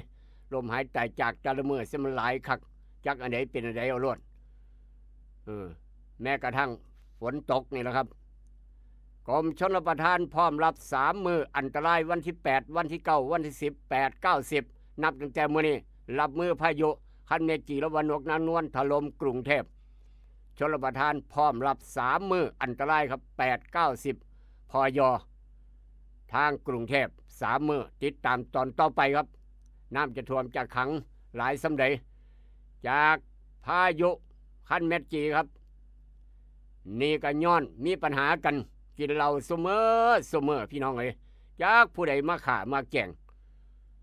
กินเหล้าอยู่หน้าบ้านเสมอเสียงดังฟังชัดตลอดจากผู้ใดมาข่ามาแก่งครับคือว่าจังสั้นบาดเป็นหยังเข้ามาเป็นจังซันเหตุการณ์นี้เกิดทางจังหวัดชลบุรี4 ทุ่มเกือบ5 ทุ่มครับเมื่อคืนนี้อยู่ทางอำเภอพานทองจังหวัดชลบุรีพาพี่น้องไปเที่ยวชลบุรีจังหน่อยหนุ่มใหญ่นั่งกินเหล้าอยู่ข้างบ้านหนุ่มใหญ่ครับนั่งกินเหล้าอยู่ข้างบ้านเสียงดังกินเหล้าเสมอปรากฏว่าน้องสาวเขาไปอาบน้ำย่างออกมาเอ้าอ้ายคือเงียบแท้คือนั่งตอนเมื่อกี้คือโบกเวกอยู่ไปเบิ่งหยังอ้ายคอพับแล้วครับอ้ายคอพับแล้วไปยังก็คอพับอ้ายถือกระสุนยิงครับถือปืนยิง4 นัดตายคาทียิงอยู่หัวนั่นแหละยิงอยู่ขมับนั่นแหละเห็นคนแดนมาเบิงออกไปเบิงว้ายอ้ายเจ้าของกลายเป็นศพแล้วครับจักผู้ใดฆ่าผู้ใดแก่งบ่ฮู้จักนี่คือปัญหาตอนเกิดเหตุน้องสาวบอกว่ากำลังอาบน้ำแล้วก็เปิดเพลงเสียงดังเหตุให้บ่ได้ยินเสียงหยังอาบน้ำเรียบร้อยย่างออกมาหน้าบ้านเห็นอ้ายเห็นคนมามุงเบิงเป็นอ้ายเจ้าของตายครับทางที่อ้ายก็บ่เคยมีเรื่องมีเล่าบาดหมางทะเลาะเถียงกับผู้ใดจักเถื่อฝ่ายน้องสาวว่าเจ้าหน้าที่กำลังตรวจสอบกล้องวงจรปิดว่าผู้ใดฆ่าผู้ใดแจ้งครับเป็นหยังคือตายฆ่าย้อนหยังเป็นยังไงต้องติดตามประวัติติดตามจับกลุ่มตัวคนร้ายมาดำเนินคดีตามกฎหมายต่อไปกินเหล้าจนตายจักผู้ใดฆ่าบ่ฮู้จักพี่น้องเอ้ยเอาเป็นข่าวเป็นอุทาหรณ์สอนใจ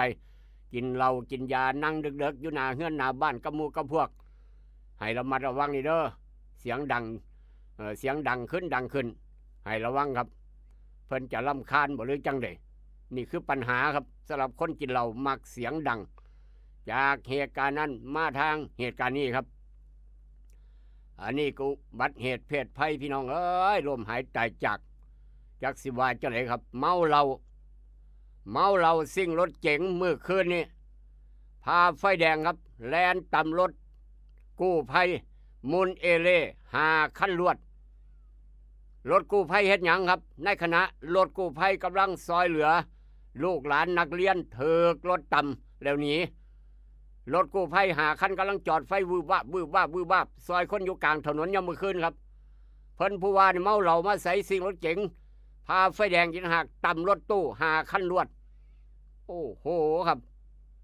เฮ็ดจังได๋ล่ะบาดคนต่ำก็สาหัสหนุ่มเมาเหล้าซิ่งเก๋งคนต่ำก็สาหัสรถกระมุนกู้ภัยกระมุนครับย้อนจอดรับคนลูกหลานกำลังถึงรถต่ำจะไปส่งโรงพยาบาลเหตุมันเกิดนี่คือจอดรถกู้ภัยว่าจะได้หัวหน้าสุริยากู้ภัยยังมาคำยังขึ้นไปกู้ไปซอยคนอุบัติเหตุเพศภัยยังมาขึ้นอยู่กลางถนนเปิดไฟวืบวาบจักไม่รถตำรวจจักไม่รถกู้ภัยครับเพิ่นผู้ว่านี่เมาแอนสิ่งรถเก๋งพาไฟแดงมาจวดมาเดียวตึ้มโอ้ยได้ยินเสียงห้องแล้วครับเป็นยังบ่2 ทุ่มครึ่งครับนั่นนี่คืออุบัติเหตุเพศภัยเกิดขึ้นได้ทุกเสี้ยววินาทีอย่ามองข้ามความปลอดภัยครับบอกกันไว้เตือนกันไว้เบิดสุคนเดี๋ยวความเป็นห่วงสายด่วนคปภ1186ว่าเรื่องพระในการบิณฑบาตทางเชียงคานครับ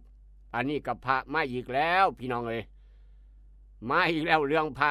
ทอดกฐินพึ่งมื้อสุดท้ายวันที่5เมื่อกี้เนี่ยครับมื้อสุดท้ายในการทอดกฐินบุญกฐินประจำหลังจากออกพรรษา1 เดือนเต็มครับวันที่5มื้อสุดท้ายผลปรากฏว่าเหตุมันเกิดเว้าเรื่องกฐินครับเว้าเรื่องกฐินท่านพระอาจารย์นัดวัดทำแก้วแจ้งยอดมาปีนี้ได้1 ล้าน 1,7,100 บาทบ่พี่น้อง1,7,100 บาทประมาณนี้ครับ1,7,100 บาทวัดทำแก้ววัดท่านพระอาจารย์นัดอนุโมทนาสาธุพี่น้องไปร่วมไม้ร่วมมือร่วมด้วยช่วยกันได้บุญได้กุศลครับเพื่อสร้างศาลาการประเรียนหลังงามหลังใหญ่ของวัดทำแก้วกำลังสวยกำลังงามสันลางเป็นห้องใต้ดินพร้อมอีกต่างหากโอ้โหสวยงามครับวัดทำแก้ววัดท่านพระอาจารย์นัดแล้วก็ลูกขลาถามว่ากุฏิหลังแรกของท่านพระอาจารย์อยู่จุดใดก็ลูกขลามาเห็นตั้งแต่เป็นเถียงนาน้อยอยู่พุ่นนะกุฏิท่านพระอาจารย์นัดมุ่งหญ้าเด้หลังแรกที่ไปโยนะครับทุดงไปทำแจ้วมองนี่ท่านพระอาจารย์นัดออกจากวัดป่าหนองสิมท่านพระอาจารย์นัดออกจากวัดป่าหนองสิมไปทุดงไปทางพุ่นละครับบ้านนาหลวงขึ้นภูเขาลูกนี่ไปเห็นประทับใจหลายไปสร้างกุฏิหลังนี่น้อยซ้ำเถียงนาน้อยมุ่งหญ้าอยู่เทิงโพนครับอยู่เทิงโพนมุ่งหญ้านั่งสมาธิอยู่รูปเดียวในปีนั้นสมัยนั้นลูกเคยลาไปเห็นป๊าดโทษท่านพระอาจารย์ขึ้นมาได้จังไดมาอยู่ได้จังได้ว่าสันวะน้ำกะไปยากน้ำไหลผ่านตัดมองสะพานนั่นแหละครับไปเห็นแล้วหญ้าประมาณข้างละ10 ไผ่นั่นแหละหญ้าประมาณข้างละ10 ไผ่ครับพอได้กางกดพอได้ปักกดย่างมาบิณฑบาตบ้านนาหลวงโซฮอดกลับไปฮอดวัดฮอดเพนครับไปยากลำบากขี่ตมเพียงหัวเขาโอ้โหมาได้จังไดครับณวันนี้สวยงามกำลังก่อสร้างศาลาหลังใหญ่ครับหลายคนได้ไปร่วมทำบุญกฐินทำบุญผาป่ามาตลอดปีนี้ได้กฐิน1,7,100 บาทถ้าจำบ่ผิดถ้าข้อมูลบ่ผิดนะครับ1,7,100 บาทประมาณนั้นอนุโมทนาสาธุเอาละครับเว้าเรื่องบุญกฐินกันต่อพาพี่น้องไปทางเมืองกล้วยไข่กำแพงเพชรไปทางเมืองกล้วยไข่กำแพงเพชรเจ้าอาวาสเถิกไล่ครับเจ้าอาวาสวัดหลังจากรับกฐินเรียบร้อยเถิกไล่หนีออกจากวัดแม่นหยังระบาดเนี่ยขึ้นมาเป็นจังสันหลังจากรับกองกฐินเรียบร้อยเจ้าอาวาสเถิกไทบ้านไล่ครับกรรมการวัดมกทายกวัดไล่เจ้าอาวาสหนีออกจากวัดเป็นหยังคือไรเป็นหยังคืออะไรเจ้าอาวาสเพศหยังผิดเจ้าอาวาสเพศหยังผิดโอ้ยพี่น้องเอ้ยเจ้าอาวาสผิดแนวใดหลายคนสงสัยเป็นหยังคืออะไรเจ้าอาวาสหนีรับกฐินแล้วไทยบ้านโสเลกันครับผู้นั้นก็ว่าเอ้าคือเป็นจังสั่นจังซี่สมนี้ว่าเป็นจังสั่นจังซี่ครับแม่นหยังละบาดนี่เงินกฐินหายครับเงินกฐินนับเรียบร้อยหายไป100,000 บาทเงินกฐินหายไป100,000 บาทครับหายไปใส่ผู้ได้เอากรรมการนับเงินกรรมการนำเงินหาย100,000 บาทเอาเงินหายครับหายไปใส่หลายบ่ละ100,000 บาทว่าซั่นว่าถามไปทำมาสืบไปสืบมาครับผู้สื่อข่าวก็ไปไทยบ้านก็ไปโสเลกันไทยบ้านก็ร่วมตัวกันสืบสวนถามไปทำมาครับผู้ใดกฐินเบียงคือหายนับอยู่เมื่อกี้นี่นะบาทมานับตอนนี้มันหายไป100,000 บาทว้ายพี่น้องเอ้ยเกิดจากสาเหตุพี่น้องฟังแล้วเจ้าอาวาสเป็นคนเก็บเงินครับเจ้าอาวาสเป็นคนเก็บเงินทุกบาททุกสตางค์ให้เจ้าอาวาสบาทมานำใหม่เงินหาย100,000 บาทเป็นหยังคือไรเจ้าอาวาสหนีออกจากวัดบ่ไรจังไดล่ะครับเจ้าอาวาสเสียงเงินกฐินครับเอาเงินกฐิน100,000 บาทไว้ในยามครับบ่ยอมบอกญาติโยมบ่ยอมบอกกรรมการวัดจนสุดท้ายถูกจับได้ครับนี่เด้เงิน100,000อยู่ในยามนี่เด้ว่าซั่นเงิน100,000หายอยู่ในยามเจ้าอาวาสอาตมาลืมนะว่าซั่นว่าจังสั่นสิอึกอักตอบบ่ได้ซะแล้วบาดเนี่ยว้ายเดือดร้อนครับหาว่าเจ้าอาวาสจะเอาเงิน100,000ไปใส่โซนโตไทยบ้านก็โมโหกรรมการวัดก็โมโหแบบนี้หลวงพ่ออยู่บ่ได้แล้วอยู่กันบ่ได้แล้วแต่เงินกฐินก็ยังสิเอาไปเป็นของเจ้าของ100,000 บาทครับบ่พอใจขาดความศรัทธาครับเลยไล่เจ้าอาวาสออกจากวัดพ ราะว่าถูกจับได้เงินแสนอยู่ในกระเป๋าอยู่ในยามเจ้าอาวาสยอมรับว่าสิไปใส่ส่วนโตวครับเหตุมันก็เลยเกิด จากกฐินทั้งเบิด276,637 บาทแต่สว่ามีเงินเฮ็ดบุญจากหมอหันจากมื้อนี้มาอีก100,000 บาทสั่งจ่ายเป็นเช็คจังซั่นจังซี่กลับหายไปไทบ้านบ่พอใจครับเหตุมันก็เลยเกิดเป็นข่าวเอามาเว้าสู่กันฟังเพราะฉะนั้นอย่าหลงไปไว้ในยามเด้อท่านเจ้าอาวาสด้วยความเคารพนี่คือทางบ้านอื่นเมืองอื่นบ่เป็นทางบ้านเฮาครับบ้านเฮาคือสิบ่มีติบ่กรรมการวัดเข้มแข็งว่าจังซั่นเอามาเว้าเป็นอุทาหรณ์สอนใจบอกกันเตือนกันจักหน่อยจากเหตุการณ์นั้นมาทางเหตุการณ์นี้ครับถนนลื่นฝนตกคนขี่รถเก๋งขับรถเก๋งเสียหลักตกบ่อน้ำรถกระมุนคนขับรถกัดตายครับนี่คือถนนลื่นย้อนฝนตกขับเร็วเกินพิกัดรถปิวทรายตกหนองน้ำท่วนเรียบร้อยครับเป็นข่าวเป็นอุทาหรณ์สอนใจอย่ามองข้ามความปลอดภัยเดี๋ยวความเป็นห่วงสายด่วนข้อปพ1186จากเหตุการณ์มาทางเหตุการณ์นี้ครับแม่คนไทยพาลูกสาว12 ปีไปบังคับลูกสาวขายบริการทางเมืองหลวงโตเกียวญี่ปุ่นครับคนญี่ปุ่นเห็นแล้วก็โอ้เฮ็ดได้จังได๋ผลท้ายถูกจับครับถูกจับล่าสุดหลานน้อย12 ปีอยู่ในความดูแลของตำรวจมูลนิธิปวีณาเร่งซอยเหลือครับแม่คนไทยเอาลูกไปขายบริการทางโตเกียวครับจากเป็นกินหยังมาเกิดเนาะเจ้าก็ได้เนาะจากเหตุการณ์มาทางเหตุการณ์นี้ครับเมื่อวานนรข.เขตหนองคายพบนิสัยจับผู้ต้องหา3 คนขับรถกระบะรถเก๋งขนยาบ้า1,760,000 เม็ด1,760,000 เม็ดสารภาพรับจ้างขนยาเสพติดไปส่งไปที่ตอนใต้ทางตอนในของประเทศก็คือทางเมืองหลวงบุละครับจับได้แถวไหนตำบลบ้านเดืออำเภอเมืองจังหวัดหนองคายครับเขตติดต่อพ้นพิสัยโอ้โหครับเรียบร้อยขับรถเก๋งมาเปื้อนเบิดรถเก๋งก็ได้เพราะว่าฝนตกพอดีนี่เป็นข่าวเอามาเว้าสู่ฟังครับจับได้ซุมื้อยาบ้าทางบ้านเฮาแถวริมชายแดนแถวแนวชายแดนครับเป็นข่าวย่ำเมื่อคืนพร้อมอีกต่างหากนรข.ตบมือสวดให้นรข.เขตหนองคายทางพ้นพิสัยครับเป็นข่าวเป็นอุทาหรณ์สอนใจจากเหตุการณ์นั้นมาทางเหตุการณ์นี้นี่แหละครับพาลูกพาหลานไปหาเที่ยวพานักเรียนไปเที่ยวครูบาอาจารย์จากจังหวัดอุตรดิตถ์รถทัวร์ทัศนศึกษาโรงเรียนอุตรดิตถ์ความนักเรียนบาดเจ็บคนขับเว้านาทีระทึกขับมาดีๆผมขับมาดีๆจู่ๆรถเกิดเสียหลักแล่นลงข้างทางครับแล่นลงข้างทางพี่น้อง10 โมงเกือบ10 โมงครึ่งครับยังบ่ฮอด11 โมงมื้อวานนี้เหตุมันเกิดนี่คืออุบัติเหตุเพศภัยครับเกิดขึ้นได้ทุกเสี้ยววินาทีท่านผู้ในการโรงเรียนคือสิเหตุป้องกันภัยหมู่แล้วครับอุบัติเหตุหมู่ละป้องกันอุบัติเหตุหมู่ก่อนจะเดินทางไปเที่ยวนี่คือปัญหาฝนตกบ่หรือจังได๋รถมุนเอเล่พี่น้องเอ้ยเปลี่ยนรถใหม่แล้วนี่จมลงไปในน้ำรถทัวร์เด้ครับรถทัวร์ลงข้างทางจมลงไปในหนองน้ำในห้วยมุนเอเล่ครับหญ้าเข้าไปนั่งแทนคนขับรถทั้งหญ้าทั้งผักตบชวาจักหยังเป็นหยังทั้งที่ตมมุดเข้าไปนะมองคนนั่งขับโอ้ยเรียบร้อยเป็นข่าวครับนี่คืออุบัติเหตุเพศภัยเกิดขึ้นได้ทุกเสี้ยววินาทีอย่ามองข้ามก็แล้วกันจากเหตุการณ์มาทางเหตุการณ์นี้ครับนี่ก็ซอยลูกหลานเกือบ10 คน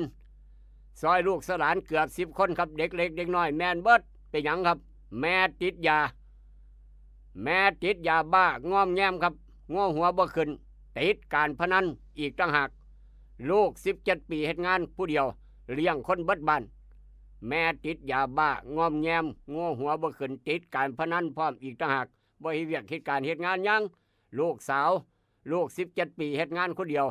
เอาเงินไม่แม่ไปเล่นการพนันซื้อยาบ้ามากินครับโอ้โหเห็นแล้วโพดเหลือมาโพดมาเหลือเท่านั้นนี่เนาะนี่คือยาบ้าการพนันครับบ่สน ในโลกใบนี้โลกนี้เป็นของข้าแต่เพียงผู้เดียวคักบ่ครับพลเมืองดีอดบ่ได้แจ้งมูลนิธิปวีณาหงสกุลครับเพื่อ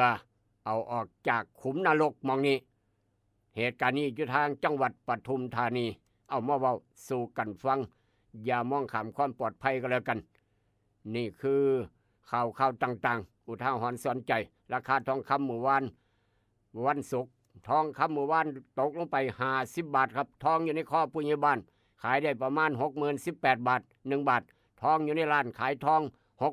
62,150 บาทยังราคา 60,000 อยู่ราคาทองหมากปาล์มราคาอย่างพาราบ่มีรายงานกันเข้ามาครับพยากรณ์อากาศภาคอีสานบ้านเฮาว่าจะได้กรมอุตุบอกว่าอากาศเย็นในยามมื้อเช้าโดยมีฝนฟ้าคะนองร้อยละ60ของพื้นที่ฝนตกหนักบางหม่องบางบอนจังหวัดเลยชัยภูมินี่คือสภาพดินฟ้าอากาศเย็น19องศาถึง23องศาครับเดินทางไปไสมาไสฝนตกลิ้นฝนตกเบิดมือทางบ้านเฮาครับอุณหภูมิ24องศา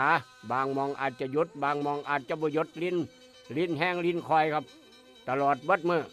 บางช่วงก็หยุดมีเมฆมากนี่คือสภาพดินฟ้าอากาศเจอฝนครับวันเสาร์วันอาทิตย์วันจันทร์วันอังคารวันพุธตลอด5มื้อนับตั้งแต่มื้อนี้บ้านเฮามีฝนเอาตากเขาตากผ้าตากเขาไปเกี่ยวมาครับน้ำเดินวัดเดินโรงเรียนมองได้กะยาให้ระมัดระวังในการตากครับย่านบ่แห้งย่านฝนตกห้ำสนุกว่า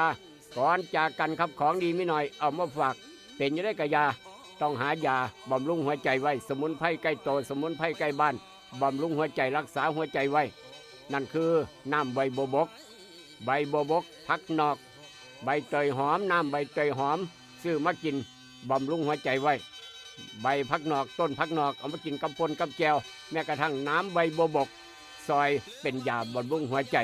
รักษาไว้ไปแล้วครับผมร่ำรวยสุขหมานอย่าถอยให้กำลังใจซึ่งกันและกันขับรถต้องระมัดระวังเพราะว่าถนนเปียกถนนชื้นด้วยความเป็นห่วงกับรายการเอิ้นให้ลุกปลุกให้ตื่นทาง